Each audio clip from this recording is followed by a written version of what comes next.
اهل علم اول بعض شروط ذکر کړی دي د غاسل لپاره چې کوم سره غسل کوي دا غیبت شرطونه ای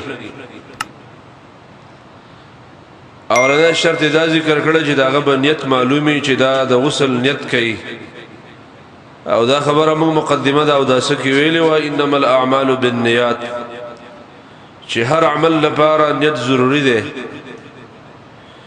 نو غسل لپاره نیت ضروری ده دا به مسلمان غاسل شرط دی زنانه او نارینه چې دا به نیت کوي جزان نه به ودسی او جنابت ځان لري کوي دا نیت به سره کوي او دویم شرط به دا د العقل چې دا سره به عاقلی لیونی خلک چې دی او ماتوګان چې داغو دماغي توازن خرابي په دې خلکو باندې سنت طریقو باندې عمل کول دا ضروری نه دي ځکه خلک چې هغه مرفوع القلم الله او رسول هغه نه را نسی په او مؤاخذه نشته به عقل خلک چې دي دا کوم شرطونه چې قران او حديث ذکر کوي دا د عقلا او خلکو د لپاره ذکر کوي چې چا کې عقلی دویم شرط د غاسل لپاره دا چې دا غاسل به عاقلی او دریم شرط چې اهل علم لیکل دي هغه اسلام دی چې دا سره به مسلمانی په کافرو باندې دا پابندي نشته چې هغه څنګه طریقه باندې غسل کوي ځکه یو سره قران او حديث منینا نو هغه په دې مکلف کول چې ته په دې طریقه غسل کوي دا غلط دی یو سره به نیت کوي دا سره به عاقلی دا به مسلمانی او بل شرط به دا به بالغی نابالغ خلک چې کوم غستونه کوي په هغه دا تکلیف نشته لري چې د قران او د سنت مطابق کې ډیره خلک کداغه مخالف کوي دا ګناګار دي ځکه دا نابالغ واړه دي ماشومان سره په غسل کې خلک دا حساب نه کوي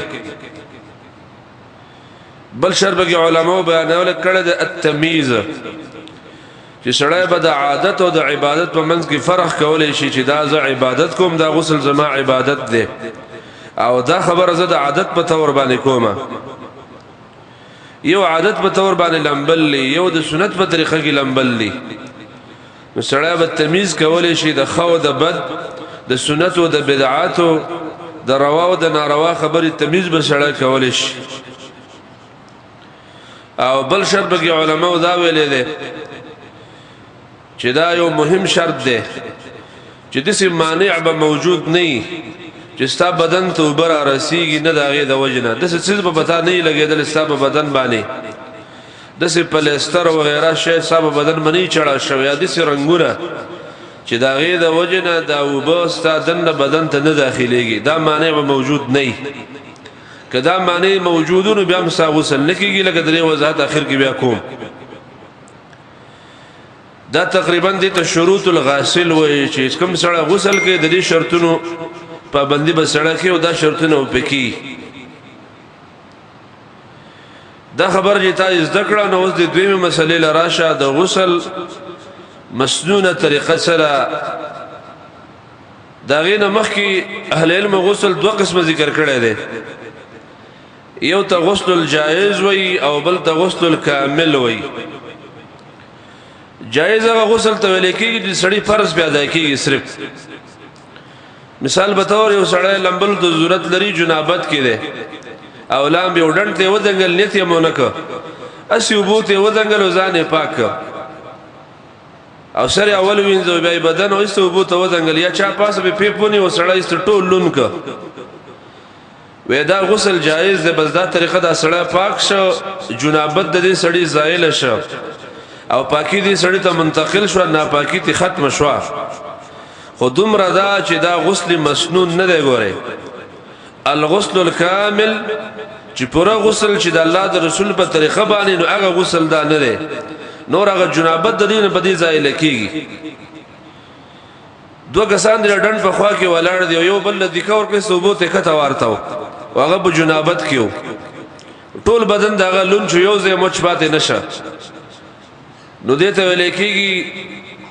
مطلق غسل او دې ته ویل کېږي الغسل الجائز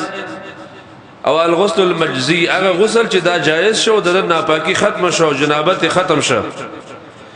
کما به ودسی هغه ختم شو لیکن دا سنت طریقه د غسل دا نه ده کم غسل باندې ثواب ته ملاويږي اجر ملاويږي هغه غسل دا نه دی دا خو اتفاقی ته وبو ته ور وزنګل من چې کم غسل بیانو پنن خطبه کې او درس کې نو دا الغسل الكامل بیانو چې کم غسل د نبی صلی الله علیه وسلم کم غسل د ابوبکر او د عمر او د عثمان او کم غسل د امهات المؤمنین د غسل کومه طریقه او موږ غو بیانو نو دا غسل چې دا به غسل می طهارت به می او بدی بتا ته ثواب ملاويږي ځکه دې کې د الله د نبی د طریقې لحاظ تا ساتلې دي او چې قران او د حدیث لحاظ په کوم عبادت کې وساتلې شي په اجر ملاويږي او بعض کارونه د سې د قران او د حدیث لحاظ سره ونه ساتي اس اتفاقی شان سره کوي نو په دې اجر نه ملاويږي اگر کدا فرض به ساقط شي خو اجر ته نه ملاويږي لکه د جمعې په آدابو کې 13 جمعې نه مخکې جمعه کې ما دا خبره بیان کړې و چې بعض خلک نا وخت راځي امام خطبه شروع کړي د دې خلکو د جمعې فرض وشو او د دې غاړه خلاص شو خو د جمعې کم اجر ده کم خاص ثواب ده دوخ یا د غوا یا د بيزي دا کم لوی اجر چې ملاويږي دا اجر بتا ته نه ملاويږي د دې اجر نه محرومه او فرض ساقط شو دا قانون د قرآن او سنت کې نو کې اتفاقی سره ډنډ ته دانګي او یا بازار باندې ټوټه کولاو کې وته ولاړی د دې سړی جنابت زائل شه دا سړی په پاک حسابيږي لیکن دومره دا چې مسنون طریقې نه محروم شو دا غیر د ثواب او د اجر نه محروم شو او د الله د رسول چې کومه طریقه هغه د غسل دا نه و